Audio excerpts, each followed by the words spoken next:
Revolución en verde. Capítulo 65. Rehenes. Una de las ventajas inesperadas de incorporar la rama japonesa de Umarise al Shia Saikai fue la cantidad de bienes raíces adicionales que habían adquirido. Claro que la familia ya poseía varios negocios fachada en el centro de Japón, y su complejo central tenía un alcance clandestino más profundo del que cualquier autoridad legítima conocía. Sin embargo, el problema era que todo ese espacio ya estaba ocupado. Cuando Kai quiso más espacio para comenzar sus experimentos con drogas que borraban su don, tuvo que usar su don para excavar nuevos túneles y habitaciones él solo. Si bien Hoi podía ayudar con los detalles de la construcción de nuevas habitaciones, su don no era lo suficientemente fuerte como para crearlas de la nada. A menos que estuviera usando Trigger, por supuesto, pero eso tenía su propia letanía de problemas. En cuanto el Dr. Alan Kai fue rescatado de Oteón, incluso antes de su llegada a Japón, Kai utilizó algunos de sus negocios fachada para comprar suficiente equipo médico como para llenar un ala entera de la antigua catedral de Umarise en Osaka.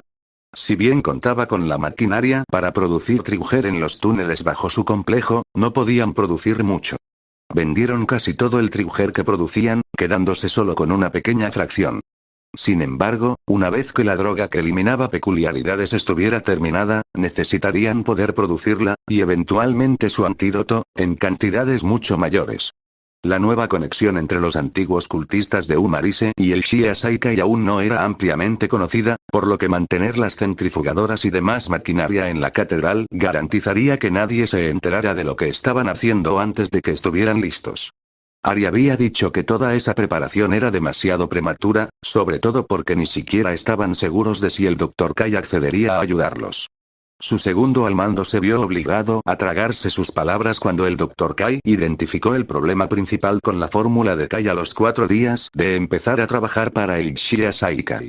No solo le había enseñado a Kai cómo atacar directamente el factor Kirk con mayor eficacia, sino que también le había dado una idea que finalmente le permitió usar el Kirk de Eri como catalizador, en lugar de como uno de los ingredientes fundamentales. Por lo tanto, aunque aún necesitaría tomarle muestras de sangre ocasionalmente, no era ni de cerca la frecuencia ni la cantidad de antes. Como precaución, Kai había guardado docenas de viales de sangre de Eri en un congelador por si acaso algo le ocurría a la niña. Dado que aún trabajaba con la primera fracción del primer vial y aún no había observado ninguna disminución en su eficacia, era un cálculo simple demostrar que tenía suficiente para años y años, si fuera necesario. Para entonces, probablemente alguien habría encontrado una alternativa sintética. Y así, justo cuando el último equipo médico había sido entregado a la catedral, el Dr. Kai y Kai habían finalizado una fórmula para la droga que borra las peculiaridades y que podría producirse en masa. El medicamento entró en producción al día siguiente. Ahora los frutos del trabajo de Overhaul estaban frente a él. 2000 rondas de borradores de peculiaridades, cada una con suficiente droga para borrar permanentemente la peculiaridad de cualquiera contenida dentro de una bala inyectora especializada. Kai se llevó una de las balas al ojo e inspeccionó el líquido rojo pálido que contenía. Parecía exactamente igual al último lote que había sintetizado en el complejo con la doctora Kai. Solo había una manera de analizar adecuadamente la droga recién producida. Lanzando la bala a Ari, Kai señaló a uno de los cultistas cercanos, uno cuya piel se había vuelto marrón y como corteza por su don. Tú, contra la pared. La joven dio un respingo al ser abordada directamente, pero obedeció a Kai. De hecho, la emoción y la esperanza se reflejaron en su rostro mientras se encontraba frente a la estrella roja y negra de 6 puntas que había sido el logo de Umarise. Ari cargó con calma el cartucho eliminador en su pistola especializada y apuntó a la mujer. Era difícil saber qué pensaba Ari bajo su máscara, pero no dudó ni un instante en dispararle, dándole de lleno en el hombro. Los gritos de la mujer llenaron el espacio, amplificados por la acústica de la sala, mientras caía de rodillas de dolor.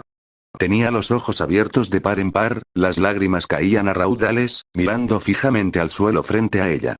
Sin embargo, incluso momentos después del impacto de la bala, su piel ya había empezado a cambiar de color, adquiriendo un tono mucho más natural y perdiendo su rugosidad anterior, extendiéndose desde el lugar del disparo al resto de su cuerpo.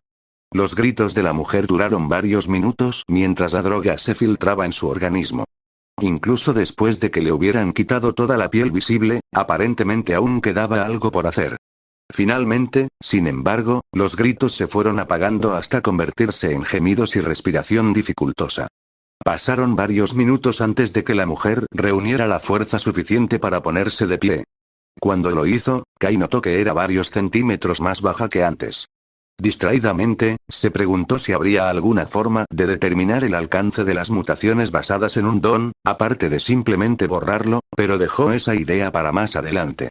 La mujer recién purificada miró a Kai con lágrimas de alegría que amenazaban con brotar de sus ojos en cualquier momento. Kai, sin embargo, no tenía tiempo para las emociones y extendió la mano desnuda para tomarla del cultista. Su peculiaridad podía hacer más que simplemente reorganizar la materia. También podía proporcionarle una comprensión detallada del estado actual de un objeto. Al fin y al cabo, para reorganizar la materia, primero debía saber cómo estaba compuesta. Un simple estudio con su peculiaridad le dijo a Kai todo lo que necesitaba saber. Esta mujer ahora estaba permanentemente sin peculiaridades. Todavía quedaba un leve indicio de un factor peculiar en su ADN, suficiente para que un antídoto funcionara, pero nunca sería suficiente para que recuperara su peculiaridad de forma natural. Y todo gracias al Dr. Alan Kai. Una segunda opinión había sido justo lo que Kai necesitaba. En otra vida, Kai podría haberse visto como un científico que colaboraba estrechamente con él. Era una lástima que tuvieran que matarlo ahora por saber demasiado. «Estás curada», anunció Kai, y la mujer rompió a llorar desconsoladamente. Kai retiró la mano lo más rápido posible para asegurarse de que ninguna lágrima le cayera en la mano desnuda, y Ari llegó a su lado en un instante con desinfectante de manos. En cuanto se lo aplicó, Kai se volvió a poner el guante. Varios otros cultistas se habían acercado para felicitar a la mujer que acababa de perder su don, mientras que el resto observaba a Kai con evidente admiración. Todos tenían dones que, por una u otra razón, deseaban desesperadamente eliminar. Si bien antes se habían dedicado a Umarise, Kai sabía que ahora lo eran por completo, personalmente. Antes de que pudiera pensar qué haría con esta nueva fuente de recursos, sintió un zumbido en el bolsillo proveniente de su teléfono, un número al que solo Ari, Joy y las balas tenían acceso. Todos sabían que no debían llamar a Kai a menos que fuera una emergencia absoluta. ¿Qué pasa? Kai no se molestó en ser cortés. O era una verdadera emergencia y necesitaba saberlo cuanto antes, o no lo era y mataría a quien decidiera hacerle perder el tiempo. Héroes y policías se están reuniendo afuera. Si Joy se sintió ofendido por la falta de cortesía de Kai, su voz no lo demostró. Veros los vio. Parece que están organizando una redada. Empezará en cualquier momento. Mierda. El único día que Kai decidió estar lejos del complejo por un período prolongado de tiempo. ¿Cuántos? Es difícil decirlo, se mantienen ocultos y Veros aún no conoce bien a los héroes japoneses. Decenas de policías, al menos media docena de héroes que hemos visto hasta ahora. Supongo que habrá al menos la misma cantidad que no hemos visto. Era una fuerza numerosa. Sin embargo, dependiendo de quiénes fueran los héroes, las balas podrían ser suficientes para defenderse. Entre esos 9, Joy, Veros y los gemelos Serpenters, el complejo contaba con una amplia gama de defensores competentes. Pero incluso si ganaran, incluso si obligaran a los héroes a retroceder, no resolvería nada. El gobierno regresaría pocos días después con un equipo aún más numeroso. El Shia Saikai aún no era lo suficientemente grande como para contraatacar a todo el gobierno y ganar. Lo que tenían que hacer ahora era sobrevivir. Retrástenlos lo máximo posible. Asegúrense de divulgar la mayor cantidad posible de nuestra investigación. Evacúen a la mayor cantidad de gente posible y derrumben los túneles que quedan atrás, ordenó Kai al hombre. Usen las balas de delección que tienen para eliminar todas las peculiaridades de los héroes que puedan. Háganles saber a qué se enfrentan. Ya vienen. Respondió Joy. Tengo que irme. ¿Algo más? Pase lo que pase, no pueden tener a Eri ni a la doctora Kai. En el caso de Eri, elimina su don si puedes, pero si los héroes se acercan demasiado a alguna de ellas y no puedes recuperarlas, entonces mátalas. Ochako flexionó los dedos mientras el Gesot y el detective jefe del caso se acercaban a la entrada del complejo Yakuza. La ansiedad y las preocupaciones que había sentido por la redada que la había atormentado durante la noche y le había quitado el sueño la abandonaron. Ahora mismo, en ese instante, lo único que le importaba era rescatar a esa niña atrapada bajo tierra. A Ochako ni siquiera le importaba si ella misma era quien rescataría a la niña, con tal de que la rescataran. Tsu, a la derecha de Ochako, gruñó suavemente mientras se ponía en cuclillas como una rana, lista para actuar en cualquier momento. Ochako aún la conocía, pero notaba que su compañera era tan comprometida y decidida como ella bajo su estoico exterior. Aunque Ochako comparaba a la yakuza con Himiko, parecía casi seguro que Tsu estaba pensando en su propia hermana pequeña. Al cruzar la mirada de Tsu con ella, Ochako tuvo la certeza de que ambas harían lo que fuera necesario para salvar a la pequeña. Detrás de ellos dos, Ryukyu y Mejire-chan eran una presencia tranquilizadora. Esta era quizás la primera vez que Ochako veía a su senpai tan concentrada. Dado lo efectiva que podía ser la chica con su típica personalidad voluble, Ochako se preguntó cuán aterradora sería durante la incursión. Ryukyu era la misma heroína tranquila y segura de sí misma de siempre. Era reconfortante saber que esta incursión no estaba fuera de lo que ella consideraba normal. Toda conversación se apagó cuando el detective de policía golpeó la puerta del complejo y anunció que estaban presentando una orden judicial. Parecía que todos los héroes y policías reunidos contenían la respiración mientras esperaban una respuesta. En el silencio, Ochako captó la mirada de Midoriya desde su posición cerca del bosque Kamui. Midoriya esbozó una leve sonrisa y asintió con determinación. Un instante después, la puerta de acceso al recinto explotó hacia afuera en una lluvia de astillas y polvo. Oye, gruñó una voz grave. Es demasiado temprano para visitas. ¿Por qué no se van a casa y olvidamos que pasó algo? Al disiparse el polvo, Ochako divisó a un hombre corpulento, de al menos 3 metros de altura y musculoso, de pie donde solía estar la puerta. Incluso sin ver la máscara con pico que le cubría el rostro de rojo y negro, Ochako supo que se trataba de uno de los 8 balas sobre los que Sir Nicteye les había informado ayer, Katsukame. Aunque su don era desconocido, estaba relacionado con su increíble tamaño y fuerza. Los guanteletes metálicos y los puños americanos que llevaba no hacían más que reforzar esa suposición. Incluso mientras los policías al frente del grupo de asalto aún se recuperaban de la sorpresa, Katsukame comenzó a asestar un puñetazo tremendo a quienes tenía justo delante.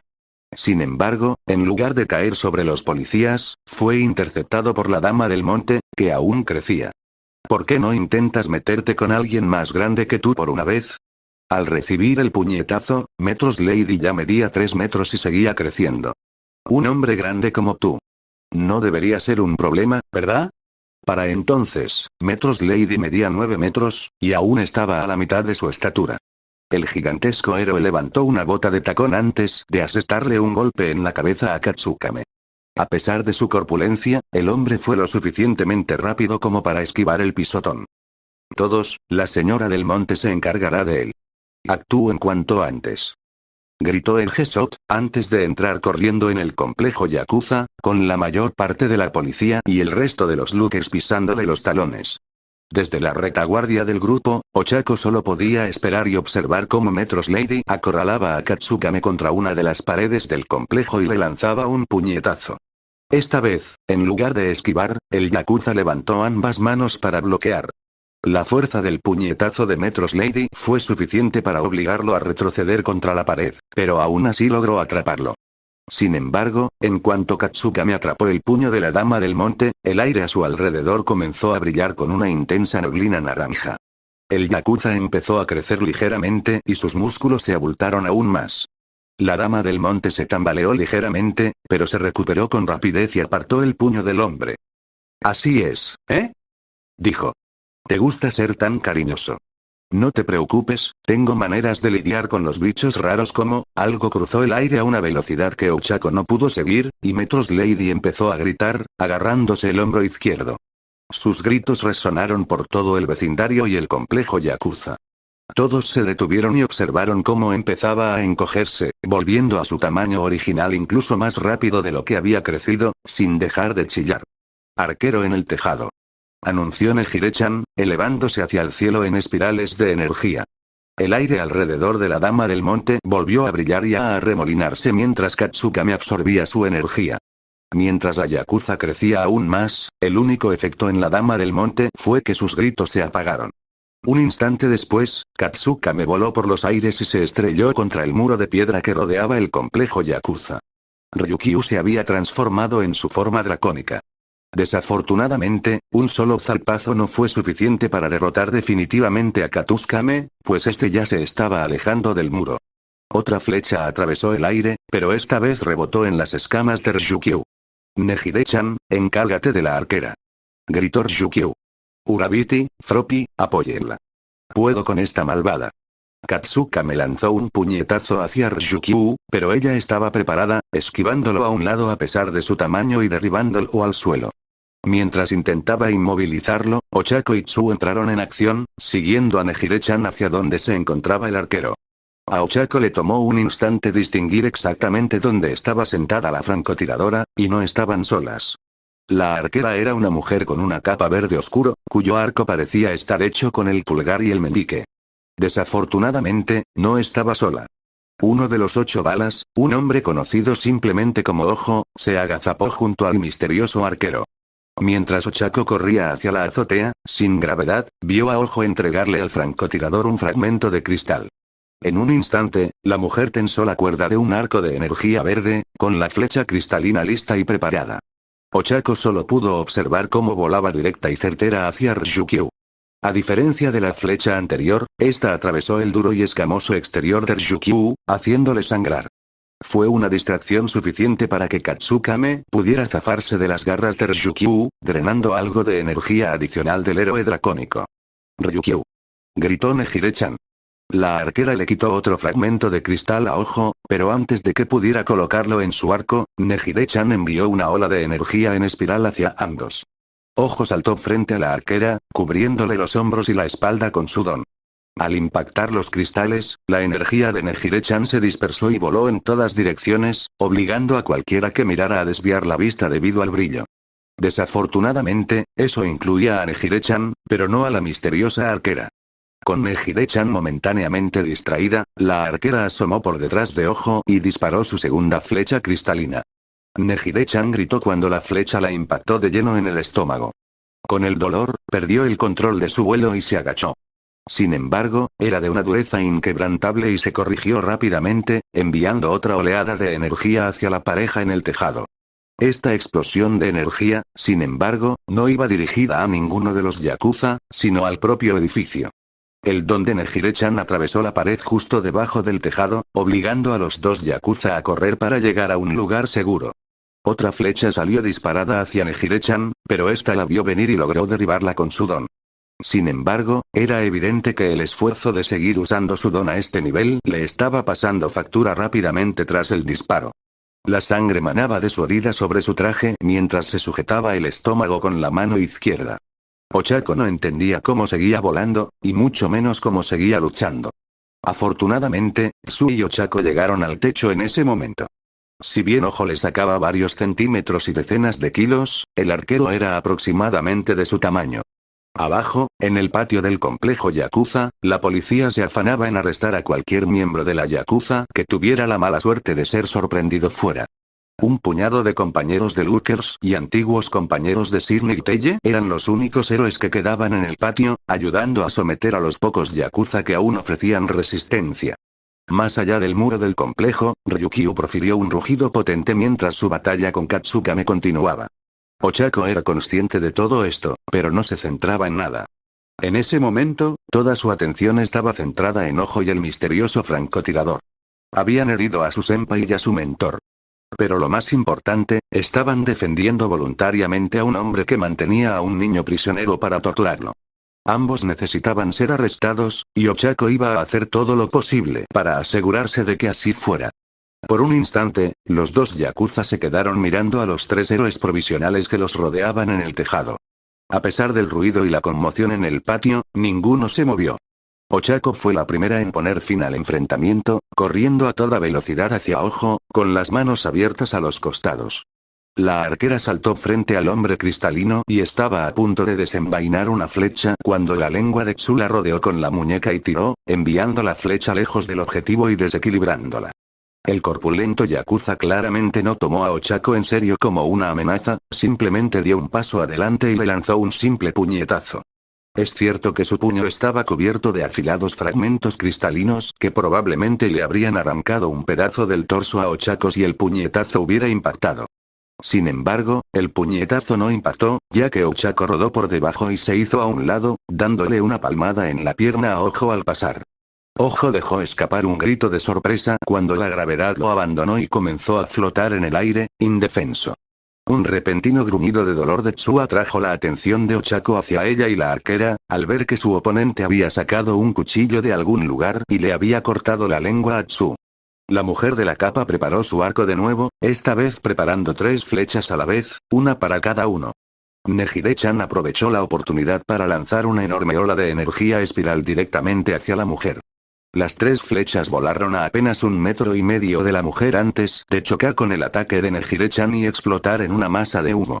Ochako y Tsu se arrojaron al tejado por si la arquera disparaba a ciegas desde su cortina de humo, mientras Nejire-chan se reposicionaba. Al disiparse el humo, era evidente que la arquera había aprovechado la oportunidad para retirarse más adentro del recinto y había abandonado a su compañera. Ochako quiso perseguirla, pero Nejire-chan se desplomó en el tejado, mientras la sangre goteaba sobre las tejas. Detrás de los 3, Ryukyu rugió mientras continuaba su batalla con Katsukame. Ochako y Tsu acudieron en ayuda de Nejire-chan, deteniendo la hemorragia lo mejor que pudieron por el momento. Los héroes de dentro tendrían que hacer lo mejor que pudieran, al igual que Ochako y Tsu lo hacían de fuera. Dentro del edificio principal del complejo Shinya Saikai reinaba el caos. Soldados yakuza de bajo rango merodeaban por toda la planta baja, aunque la mayoría fueron rápidamente aniquilados por la agencia Niteye, los compinches de Lurkers o la policía. El verdadero desafío comenzó cuando el equipo principal de ataque logró acceder al subsuelo, utilizando un pasadizo oculto del que Sir Niteye les había informado. Solo los héroes más fuertes y aquellos con dones esenciales fueron enviados a las catacumbas subterráneas. Edgesot y Kamui Wops eran los héroes más fuertes del lugar, así que tomaron la delantera. Eraseread y Rocklock poseían dones esenciales para detener a Overaul y Mimic, respectivamente, y también formaban parte de la vanguardia. Takea, compañero de los Lurkers, y Mr. Brave completaban las filas de héroes profesionales, ambos con fuertes habilidades de combate cuerpo a cuerpo. Aunque no era el único estudiante allí, Yosetsu se sentía un poco fuera de lugar en la vanguardia. Es cierto que su don sería casi tan útil como el de Rocklock para detener cualquier artimaña que Mimic intentara usar, pero aún así no se sentía tan digno de estar allí como, obviamente, Mirio y Midoriya. Divídanse todos como se acordó. La voz tranquila y autoritaria de Edgesot se transmitió a través de sus dispositivos de comunicación. Alerten al grupo ante cualquier avistamiento de Mimic, Chronostasis y, especialmente, de Overaul. A pesar de saber de la existencia de una entrada a este complejo subterráneo, Sir Niteye no había podido proporcionar ninguna orientación al equipo de asalto una vez que entraron en los túneles, alegando que no quería que su futuro fuera definitivo. Edgesot, Mirio, Mr. Brave, Eraseread y Kamui Wops se separaron, cada uno confiado en sus habilidades de combate. Mientras tanto, Midoriya y Takea formaron un pequeño equipo, similar al de Rocklock y Yosetsu. Yosetsu estaba más que feliz de seguir el ejemplo de Rocklock. Sabía que buscaban, por orden de importancia, a la joven que era el centro de los esfuerzos del Shinya Saikai para crear una droga que eliminara sus peculiaridades, cualquier información o datos experimentales relacionados con dicho proyecto, los altos mandos del grupo, Overaul, Chronostasis y Mimic, y su principal fuerza de combate, las 8 balas. 2 de las 8 balas ya se habían asomado a la superficie. Si las 8 estaban presentes hoy, eso significaba que las otras 6 estaban casi con toda seguridad bajo tierra. Sumado al liderazgo del grupo, esto significaba que había que enfrentarse a no menos de 9 villanos extremadamente peligrosos. Probablemente más, decidió Yosetsu, considerando que el arquero de afuera era un completo desconocido, pero había logrado inutilizar a Metros Lady casi al instante. Rocklock los guió a toda velocidad por amplios pasillos blancos, casi sin puntos de referencia que los guiaran. De vez en cuando, se detenían a investigar alguna habitación lateral, pero la mayoría de ellas eran simplemente dormitorios o salas de estar vacías. Otros héroes investigaban las profundidades del laberinto subterráneo, pero se había decidido que Rocklock y Yosetsu se quedarán en el primer nivel subterráneo. La adrenalina seguía corriendo por las venas de Yosetsu, pero parecía que, una vez que se habían adentrado en el subsuelo, todo el caos y la incertidumbre del combate en la superficie habían desaparecido. Allí, en esos pasillos blancos y desolados, solo los rodeaban habitaciones vacías y el eco de sus propios pasos. La sangre le latía con fuerza en los oídos y buscó en cada intersección a los enemigos que sabía que debían estar allí abajo, pero nunca encontró nada. Eso parece prometedor. Rogue, casi sin aliento tras la carrera desenfrenada que habían hecho, señaló algo inusual. Una puerta cerrada. Todas las demás habitaciones que habían visto en este nivel estaban abiertas, mientras que esta estaba cerrada con un cerrojo grande y evidente. Al acercarse a la puerta, el suelo se onduló. Yosetsu no tenía mejor forma de describirlo. En un instante, el pasillo estaba perfectamente nivelado, y al siguiente, parecía como si algo nadara hacia ellos. Yosetsu apenas tuvo tiempo de reaccionar ante el fenómeno antes de que el suelo se moviera y formara una mano enorme, golpeándolos a ambos. «Imita», gritó Rogue en señal de advertencia. Desafortunadamente, Yosetsu fue el primero en cruzarse en el camino de la gigantesca mano. Intentó esquivar, pero no fue lo suficientemente rápido y fue aplastado contra una de las paredes blancas. Todo el costado izquierdo de Yosetsu gritó de dolor al impactar contra la superficie inflexible, y se deslizó al suelo, agarrándose el brazo izquierdo. Síntesis. Gritó Rogue con preocupación antes de que el villano metamorfo también le lanzara un enorme puño de piedra. El héroe, sin embargo, no era un profesional en vano, pues se enfrentó al enorme puño y alzó las manos para bloquearlo. Al principio, Yosetsu no estaba del todo seguro del plan de Rogue, sobre todo al gritar de dolor al impactar la piedra en sus palmas. La piedra blanca fluyó de forma extraña sobre las manos de Rogue, llenándolas de sonidos de huesos rompiéndose antes de detenerse de repente. La mano gigante en medio del pasillo no era lo único que había dejado de moverse. Yosetsu tardó un instante en darse cuenta de que, mientras Mimik los atacaba, todo el pasillo se había movido sutilmente para proporcionarle al villano los materiales necesarios para continuar su ataque. Ahora, Bloqueo de Roca había bloqueado todo el pasillo, presumiblemente atrapando también a Mimik. ¿Qué me hiciste?, gritó una voz apagada e incorpórea. ¿Qué demonios hiciste? Te pillé, cabrón escurridizo. Rogue hizo una mueca de dolor, pero sonrió de todas formas. Podemos quedarnos tranquilos hasta que llegue la policía, Hirinaka.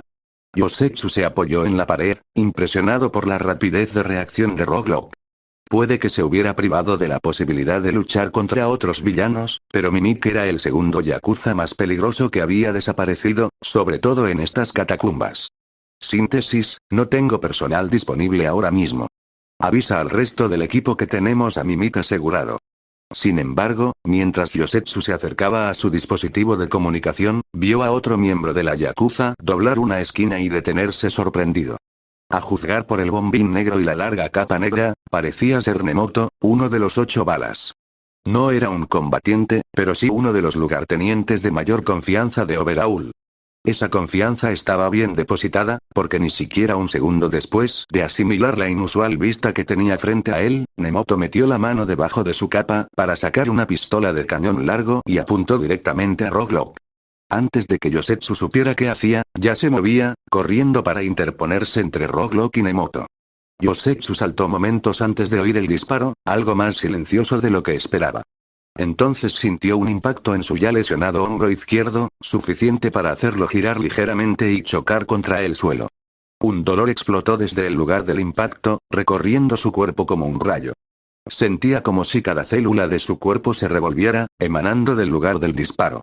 A lo lejos, Yosetsu se dio cuenta de que estaba gritando, tan fuerte y prolongado que se le estaba volviendo ronca la garganta. Probablemente le habría dolido si los dolores punzantes por todo el cuerpo no hubieran anulado cualquier otra sensación en ese momento, incluso el dolor de caer sobre su hombro ya herido. Idiota. La voz de Hirinaka sonó tan cerca y áspera que atravesó el dolor de Yosetsu. Si le hubieras quitado su don, no saldría de aquí. Tienes suerte de que ese chico se interpusiera en el camino. ¿Qué quieres hacer con el héroe entonces?, preguntó otra voz, esta vez más lejana. Déjalo por ahora. Apuesto a que matarlo tampoco me sacará de aquí, ¿verdad? Rogue maldijo a Hirinaka en respuesta, lo que pareció confirmar su suposición. Ve a matar a Kai, luego veremos qué hacer. Yosetsu obligó a su cuerpo a moverse.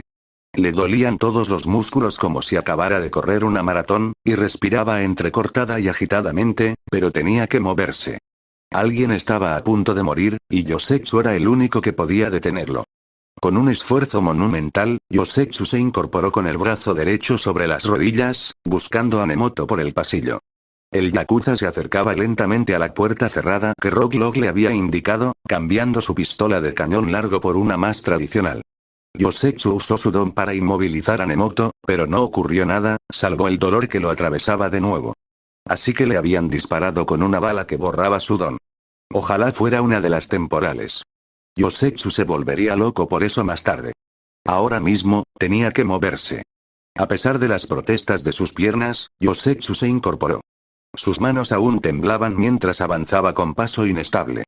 Nemoto abrió la puerta y reveló una pequeña habitación, prácticamente una celda, con un hombre desaliñado sentado en la cama, encadenado a la pared. Mientras Nemoto apuntaba con la pistola, Yosetsu obligó a sus piernas a moverse un poco más rápido, chocando con el yakuza antes de que pudiera disparar. Afortunadamente, fue suficiente para desviar la puntería de Nemoto. ¿Qué crees que estás haciendo?, preguntó el hombre enmascarado mientras recuperaba el equilibrio. Te detengo, respondió Yosetsu sin pensarlo, irguiéndose cuán alto era y plantándose en el umbral. Con mano temblorosa, extendió la mano hacia atrás para agarrar la empuñadura de su espada y comenzó a desenvainarla. No sé qué esperaba, murmuró Nemoto para sí mismo. Supongo que no importa. Muere. El yakuza apuntó su pistola directamente a Yosetsu y apretó el gatillo. Esta vez, el disparo fue mucho más fuerte, suficiente para ensordecer a Yosetsu por un instante. Sintió el impacto como un puñetazo en el estómago, obligándolo a retroceder un paso. En un suceso que fue mitad suerte, mitad buena planificación, la bala no había alcanzado a Yosetsu directamente, sino a uno de los troncos metálicos que había guardado sobre y alrededor de su disfraz. Su plan principal era usarlos con su don como una forma adicional de inmovilizar a alguien, pero en el fondo siempre supo que también funcionarían como una especie de armadura. Dado el estado actual de su Kirk, ese era el único uso que tenían en este momento. Tendrás que hacerlo mejor que eso, dijo Yosetsu, dando un paso hacia adelante, sosteniendo su espada frente a él solo con su mano derecha. Nemoto volvió a disparar, pero esta vez la bala se fue desviada, y Yosetsu aceleró. Ya había tenido suerte 2 veces, así que no quería probar a ver si habría una tercera. Antes de que Nemoto pudiera disparar de nuevo, Yosetsu estaba lo suficientemente cerca como para golpear la pistola con su espada, alcanzando la mano izquierda del hombre con la punta. Mierda. Nemoto retrocedió varios pasos, sacudiendo la mano con dolor. A pesar de quererlo, Yosetsu no tuvo fuerzas para perseguir al hombre, así que se arrodilló para sostenerse. Pagarás por esto, chico. Yosetsu observó cómo Nemoto bajaba la pistola, apuntándole directamente a la cabeza. Supuso que ya era hora. Por mucho que lo intentara, no podía mover el cuerpo en ese momento. Sin embargo, antes de que Nemoto disparara, se oyó un grito desde el pasillo. Yosetsu miró y se sorprendió gratamente al encontrar a un grupo de policías corriendo hacia ellos. Debían de haber terminado de arrestar a los yakuza del patio si ya se adentraban en los túneles. Fue pura suerte que aparecieran ahora, dado que Yosetsu nunca había tenido la oportunidad de llamarlos. El sonido de botas golpeando el cemento atrajo la atención de Yosetsu hacia Nemoto, solo para encontrarlo corriendo por el pasillo, alejándose de la policía. A su pesar, Yosetsu respiró entrecortadamente, solo entonces se dio cuenta de lo cerca que había estado de la muerte. Yosetsu se desplomó contra la pared, intentando lo mejor que pudo ignorar el vacío que sentía en su interior, donde antes residía su don. Aún necesitaba ser un héroe, incluso sin don, al menos durante el resto de la incursión. Shota ya estaba harto de los túneles bajo el complejo Shinya Saikai. El primer piso había estado bien, pero en el segundo fue donde las cosas empezaron a ponerse molestas. Puertas falsas y filas de pasillos idénticos, blancos y clínicos eran suficientes para desorientarlo, pero no era peligroso. Sin embargo, el tercer piso era una locura. Además de los señuelos y la sensación de monotonía del segundo piso, había muchísimas trampas esparcidas por allí. Si Shota no hubiera oído por el comunicador que Mimik había sido detenido, no le habría sorprendido que los yakuza de alto rango los hubieran seguido y les hubieran puesto trampas cuando fuera necesario. Sin embargo, Shota casi no podía creer que alguien trabajara allí abajo de forma regular, dada la cantidad de trampas que había. La cantidad de trampas de pozo, placas de presión y cables trampa no podía ser segura para nadie, ni siquiera para Mimik o Beraul. Sin embargo, existían pruebas de que este nivel se usaba al menos parcialmente, ya que Shota había encontrado lo que estaba casi seguro que era uno de los laboratorios bioquímicos de Overhaul. Shota no había intentado investigar la habitación, pero tampoco se había marchado hasta que un policía y Izzy bajaron al tercer nivel para asegurarse de que no se destruyera ninguna prueba. A pesar de que Shota se esforzaba por evitar las trampas al moverse, logró evitar una. Un cable trampa láser, mejor escondido que la mayoría, provocó que una sección entera del suelo se derrumbara bajo sus pies. Con instintos bien entrenados, Shota juntó las piernas, doblando las rodillas pero dejando que las piernas se relajaran. No sabía cuánto duraría la caída, pero no quería arriesgarse. Las paredes del pozo estaban demasiado lejos como para alcanzarlas fácilmente y frenar su descenso, así que optó por abrirse paso a través de ellas. Afortunadamente, la caída fue solo de un piso, y Shota logró rodar con gracia en la habitación de abajo. Al levantarse listo para el combate, Shota no se sorprendió de haber caído en una habitación vacía. Las trampas de pozo estático como esta solían usarse para aislar a los invasores, no para canalizarlos hacia los defensores. Solo esperaba que hubiera una manera de salir de esa habitación. Nunca se perdonaría si alguien muriera mientras luchaba contra Overhaul, todo por culpa de una maldita trampa. La única luz en el agujero provenía de la abertura superior, lo que dificultaba que Shota viera pequeñas inconsistencias en las paredes que pudieran indicar una puerta oculta. Asimismo, no percibía corrientes de aire en el exterior del pozo. Con el labio temblando, estaba a punto de usar su comunicador para pedir ayuda y salir del agujero cuando oyó algo. Era una conversación que parecía provenir de la pared, y ninguna de las voces le resultaba familiar. Te lo digo, Mimik ha caído, los héroes se acercan, es hora de irnos. La primera voz tenía una mezcla de exasperación y paciencia debilitada que resonó estrechamente con Shota. ¡No! Protestó una segunda voz, más áspera y grave. Solo he podido pelear con un héroe, y era un cobarde. Se oyó un golpe húmedo. Y sabemos que uno de ellos cayó en el pozo de aquí. Déjame pelear con ellos y nos iremos. No. Necesitamos retirarnos y reagruparnos. El jefe sabrá qué hacer. Ay, no eres nada divertido, Tengai, gimió la segunda voz. Eso identificó a uno de ellos. Supuestamente el otro era otro de los 8 balas si hablaba con otra bala con tanta libertad. No, no lo soy, coincidió Tengai. Shota había aislado la parte de la pared que sonaba más cerca de las dos voces. Mientras seguían discutiendo, Shota golpeó suavemente la pared para ver si había zonas más delgadas de lo habitual. Sorprendentemente, la pared frente a Shota parecía casi completamente hueca. Era del mismo material blanco, similar a la piedra, que había encontrado en otros lugares de los túneles, pero tan delgada que incluso un simple golpe parecía suficiente para derrumbarla. Tras reajustarse las gafas amarillas para asegurarse de que estuvieran bien ajustadas, Shota se agachó para sacar su cuchillo de combate. Quizás le había dado algunas quejas al incorporarlo a su traje, preguntándole si planeaba descuartizar a cualquier villano que se cruzara en su camino. Sin embargo, esta no era ni de lejos la primera vez que se alegraba de tenerlo. Un único y seguro golpe del cuchillo fue suficiente para destrozar una gran parte de la pared, cortando la discusión que Shota había estado escuchando. Encontraron la salida. Voy a luchar contra ellos. Exclamó la voz ronca, con la emoción desbordando en sus palabras. Lo recibió con un largo suspiro de sufrimiento antes de decir, ¿sabes qué? Haz lo que quieras. Me voy. No me culpes si el jefe te mata por esto. Shota giró su cuchillo, usando la base del mango para ensanchar el agujero que había hecho en la pared, rompiendo grandes trozos de piedra uno por uno. Esperaba atravesarlo lo suficientemente rápido como para capturar a Tenga y al otro Bullet. Desafortunadamente, para cuando Shota logró abrir el agujero lo suficiente como para colarse y corrió por el pasillo expuesto hacia el lugar de donde provenían las voces, solo había un hombre en la cavernosa habitación. Shota reconoció a Kendo Rappa de inmediato por las descripciones de las 8 balas que Sidney Telle le había proporcionado. El segundo más grande de las balas, alto y musculoso, con una melena salvaje de cabello castaño claro, Rappa era uno de los pocos cuyo don era conocido. Rappa no era la única persona en la habitación. En el suelo, a sus pies, yacía el señor Valiente.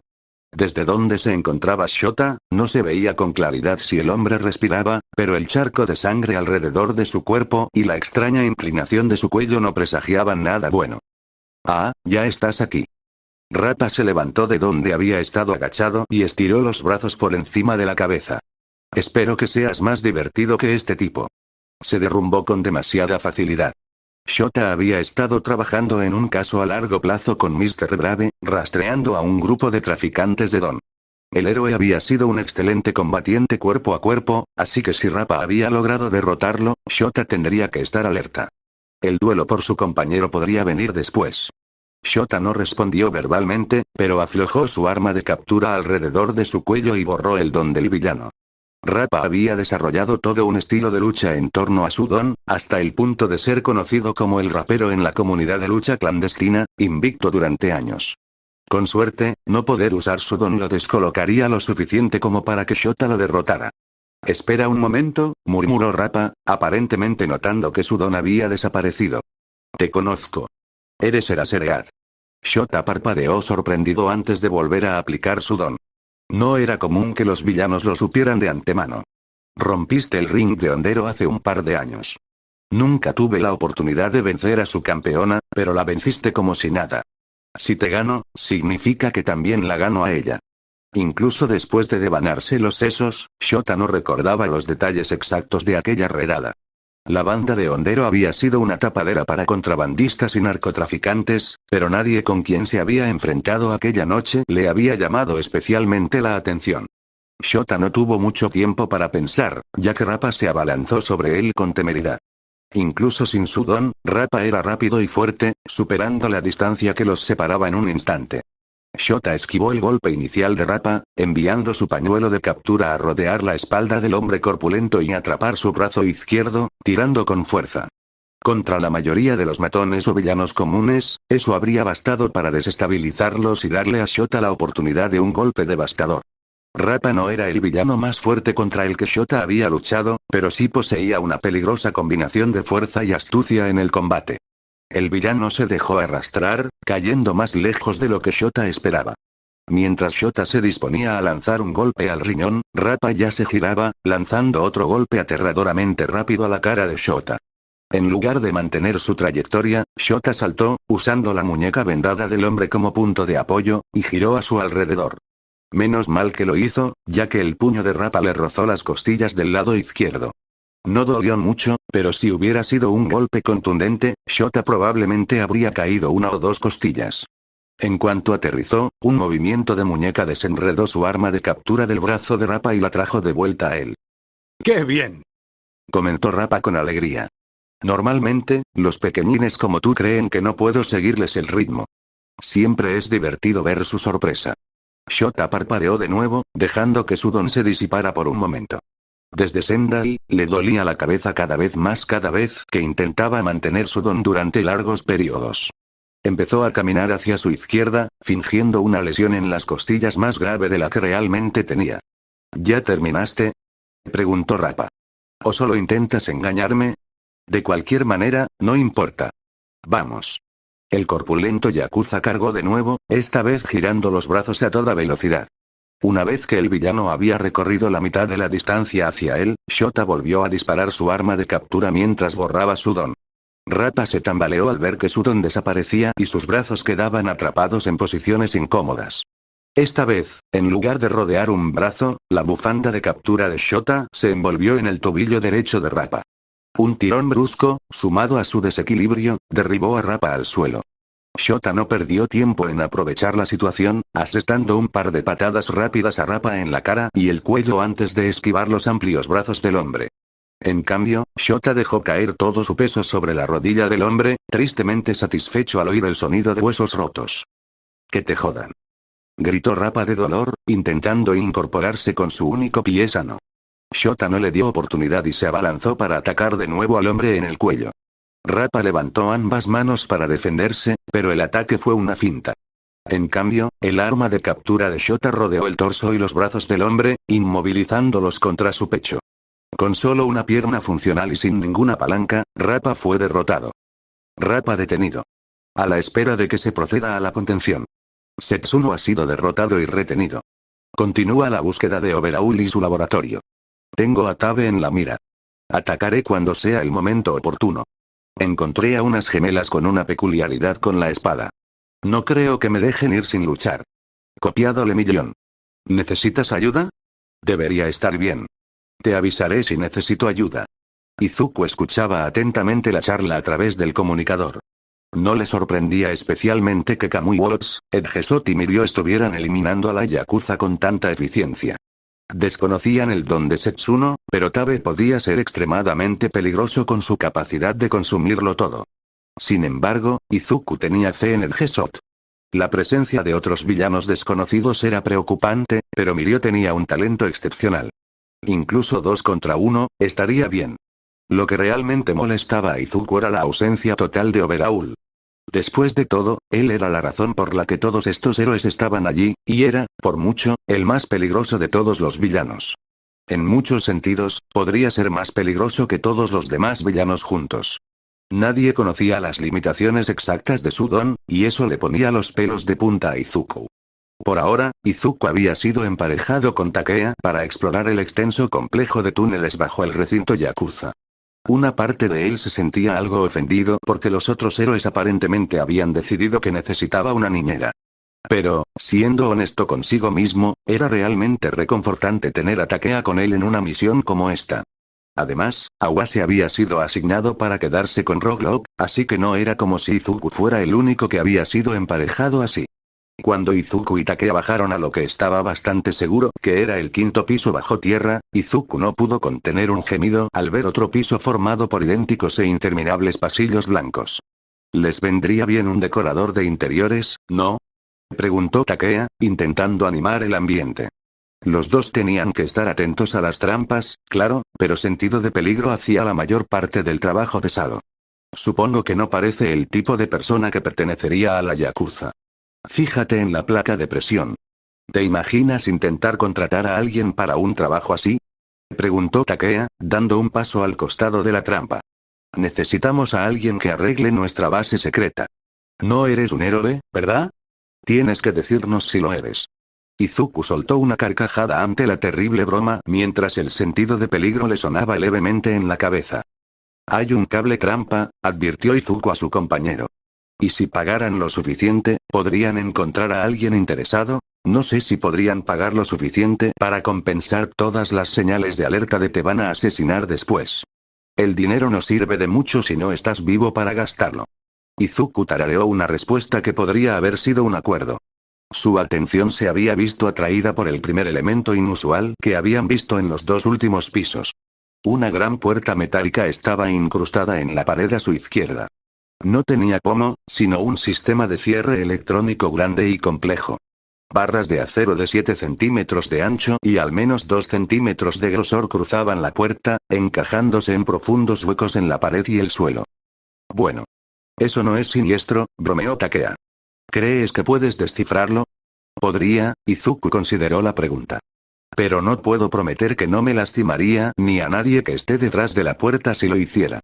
La puerta estaba lo suficientemente bien asegurada como para causarle el daño necesario para moverla, lo que probablemente generaría una gran cantidad de escombros. Supongo que podría echarle un vistazo a esa cerradura. Takea suspiró. Mientras se acercaba, sacó un pequeño trozo de bambú, transformándolo en una hoja larga y delgada, y empezó a encajarlo en el borde de la cerradura, intentando levantar la placa frontal. Cuídame mientras estoy en esto.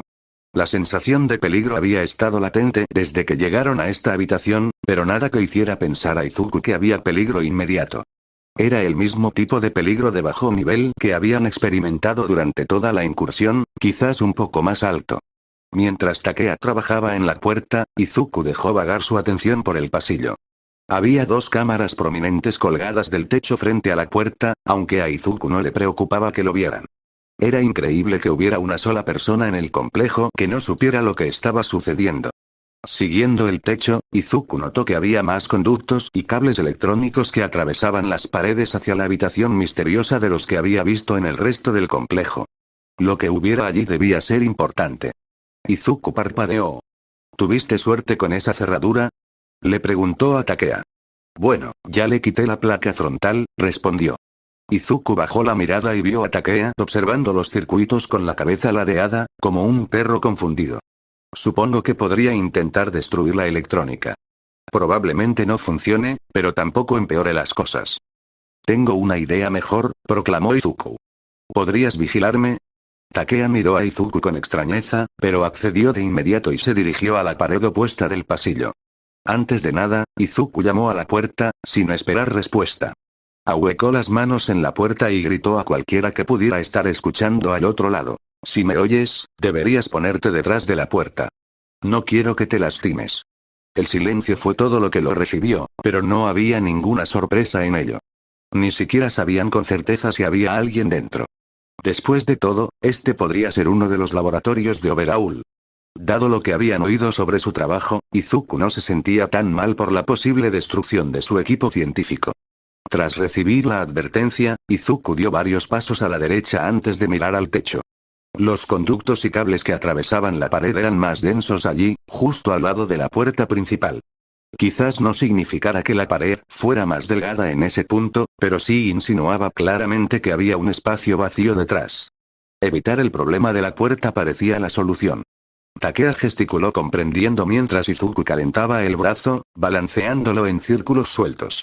El uno para todos inundó su cuerpo con solo un 10%. Izuku quería empezar con niveles relativamente bajos antes de ir subiendo. Después de todo, si había alguien en la sala, quería estar lo más seguro posible de no hacerle daño. La desventaja, claro, era que estaba golpeando un muro de piedra. Toda esa fuerza tenía que ir a alguna parte. Y con el 10% de su don fluyendo por sus venas, todo volvió directamente al puño de Izuku. Oh. Parece que te dolió, anunció Takea mientras Izuku agitaba el puño, lanzando relámpagos verdes, asegurándose de no haberse roto ningún dedo. Izuku le devolvió la mirada, solo para recibir un pulgar arriba con aire servil. Idiota. Ese último ataque no había dañado en absoluto la pared. Por el bien del tiempo y de su mano, y de su orgullo, aunque Izuku no quería admitirlo, Izuku aumentó su ataque un 20%. Esta vez, en cambio, lanzó una patada con uno de sus zapatos de suela de hierro. El impacto resonó, metal contra piedra, y cuando Izuku miró, vio que había creado un pequeño cráter en la pared, aunque las vibraciones del impacto aún le subían por la pierna. Rara vez antes Izuku había estado tan contento por el aumento inherente que One for All le dio a su durabilidad. Ahora, sin embargo, sabía que estaba progresando. Liberando un poco más de uno para todos, Izuku comenzó a patear la pared, arrancando piedra a pedazos. Aunque la pared resultó ser relativamente gruesa para la mayoría de los estándares de construcción, no era demasiado gruesa como para que Izuku la perforara con fuerza. Para cuando abrió un pequeño agujero a la altura de la cintura, pudo meter las manos y destrozar el resto de la pared con las manos desnudas. Al hacerlo, pudo ver el interior de la misteriosa habitación por primera vez. Estaba oscuro adentro, iluminado únicamente por la intensa luz fluorescente del pasillo. Los muebles que Izuku podía ver en la habitación eran un estudio de contrastes. En el centro de la habitación había una cama de hospital con finas sábanas blancas y una sola manta desgastada para abrigarse. El colchón, sin embargo, también estaba forrado con docenas de pequeños peluches. Gatos, conejos, osos, unicornios y cosas por el estilo, todos con un aspecto casi impecable. Si había otros muebles en la habitación, Izuku no los distinguió. Un crujido furtivo a su izquierda llamó la atención de Izuku. Sus ojos aún no se habían adaptado a la poca luz de la habitación, así que Izuku dio un paso por el agujero que había hecho para acercarse. El sentido de peligro se mantenía estable en su nivel de fondo bajo, así que Izuku pensó que era lo suficientemente seguro. Cuando Izuku entró en la habitación, se oyó un jadeo silencioso y el crujido se acalló. Izuku también se quedó inmóvil, mirando fijamente a la oscuridad, intentando averiguar quién estaba en la esquina. Lo primero que Izuku distinguió fue el cabello largo, despeinado y blanco de una niña pequeña. El corazón le dio un vuelco al darse cuenta de que podría ser la joven que se había hipotetizado. A medida que sus ojos se adaptaban, más detalles se enfocaron. La bata de hospital sucia que llevaba. El único y pequeño cuerno que le separaba el cabello del lado derecho. Las vendas le rodeaban los brazos y las piernas, deteniéndose solo en las muñecas y los tobillos. Sus ojos rojos, abiertos por el miedo, se clavaron con cautela en el propio Izuku. Obligándose a sonreír, pues si dejaba que su ira contra los captores de la chica solo la asustara, Izuku se acercó con una mano en alto. Sin embargo, antes de que pudiera decir nada, Takea gritó desde afuera. ¿Todo bien, Bastión? La chica se estremeció, encogiéndose aún más. Mientras se encogía, se notaba aún más lo pequeña que era, delgada y frágil. Izuku obligó a su voz a sonar ligera y despreocupada, lo suficientemente alta para que Takea pudiera oírlo, pero lo suficientemente baja para no asustar a la chica frente a él. Estoy bien, Takea. ¿Puedo tener un minuto? Date prisa. Tenemos que seguir adelante. Izuku hizo un sonido afirmativo, sin apartar la vista de la chica que tenía delante. Bajando aún más la voz para tranquilizar a la chica, Izuku le habló directamente. Hola. Me llamo Bastión. ¿Cómo te llamas? Por un momento, Izuku dudó si iba a responder. Sin embargo, al final, la chica susurró. Eri. ¿Qué nombre tan bonito, Eri? Izuku nunca había recibido formación sobre cómo tratar con niños asustadizos, así que optó por hacer lo que le habría funcionado mejor de pequeño. Me alegro mucho de conocerte. Soy un héroe y estoy aquí para ayudarte. ¿Qué es un héroe? La pregunta dejó a Izuku paralizado por un instante. ¿Cómo era posible que Eri no supiera que era un héroe? Su ira contra Overhaul y los demás captores de la chica se acentuó aún más. Un héroe es alguien que ayuda a quienes sufren o están en problemas. Estoy aquí con un grupo de otros héroes para ayudarte a salir de aquí. No deberías, susurró la muchacha, terriblemente seria. ¿Por qué no? Preguntó Izuku, sin querer contradecir a la chica de inmediato. ¿Tienes dolor o estás en problemas?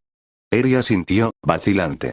Antes de que Izuku pudiera continuar, su sentido de peligro empezó a aumentar ligeramente y Takea habló desde afuera. Podríamos tener problemas para entrar. Iré a solucionarlo. Te avisaré cuando vuelva. Izuku ignoró a su compañero esta vez, concentrándose por completo en Eri. Es un amigo mío, otro héroe. Para sorpresa de Izuku, descubrió que realmente consideraba a Takea un amigo, aunque no llevarán ni un mes trabajando juntos. Está ayudando con un problema en el pasillo. Si tienes dolor y problemas, es mi deber ayudarte. Desaparecerás, susurró Eri. Overhaul te encontrará y te destrozará, y será mi culpa. Por favor, vete. Izuku vio lágrimas en los ojos de la chica. Se había acercado lo suficiente como para extender la mano y acariciarle la espalda, que fue lo que hizo. Ella se estremeció al contacto, pero no se apartó. Te prometo que te sacaré de aquí. Nada ni nadie, y mucho menos Overhaul, me detendrá. ¿Confías en mí? Izuku clavó sus ojos verdes en los rojos de Eri, rezando para que ella le creyera. Tras unos momentos de tensión, Eri se inclinó ante la mano de Izuku y asintió levemente. Izuku se acercó sigilosamente, abrazándola. Eres muy valiente. No te preocupes, todo va a salir bien. Emitió un gemido ahogado que parecía un sollozo, antes de volver a callarse. ¿Quieres traer algo antes de irte? Eri negó con la cabeza ligeramente. Oye, héroe. Una voz grave de mujer la llamó desde fuera de la habitación y Eri se tensó contra el cuerpo de Izuku. Tu amigo se ha metido en un buen lío. ¿Por qué no sales de ahí con mi hermanita y charlamos como Dios manda? Izuku sintió que Eri empezaba a llorar en su pecho, así que la abrazó con más fuerza. Recuerda, Eri, te sacaré de aquí. Te lo prometo. Pase lo que pase, ¿vale? Eri le devolvió el abrazo, con fuerza, y asintió en señal de reconocimiento. Quédate detrás de mí. Te protegeré. No hubo una advertencia inmediata de sentido de peligro, así que ni Izuku ni Takea estaban en peligro inminente, pero el ruido del don se hacía cada vez más intenso. Sin embargo, al acercarse al agujero que había hecho en la pared, con Eri siguiéndolo y escondiéndose tras su pierna, su don empezó a descontrolarse. La intensa luz del pasillo obligó a Izuku a entrecerrar los ojos, pero pudo ver claramente a la persona que había hablado hacía un momento. Una mujer de casi 1,80 metros de altura estaba de pie en el pasillo, con el rostro enmarcado por una melena magenta que le llegaba hasta los hombros. Uno de sus brazos musculosos rodeaba el cuello de Takea, mientras le apuntaba con una pistola de cañón largo a la sien. Izuku no estaba seguro de qué había pasado con las manos de Takea, ya que estaban a la espalda, pero parecía tener dificultades para separarlas, como si llevara esposas. A pesar de todo, el detalle que más le llamó la atención fue que la mujer llevaba gafas de sol triangulares, a pesar de estar a gran profundidad. Vaya, vaya. Si no es un poquito, cariño Olmigt. ¿Qué quieres? Preguntó Izuku, sabiendo ya la respuesta. Solo quiero recuperar a mi hermanita, respondió la mujer, alzando la voz, como si fuera una hermana angustiada. Apretó el cuello de Takea y amartilló la pistola. Odiaría ver qué pasaría si no nos reencontráramos.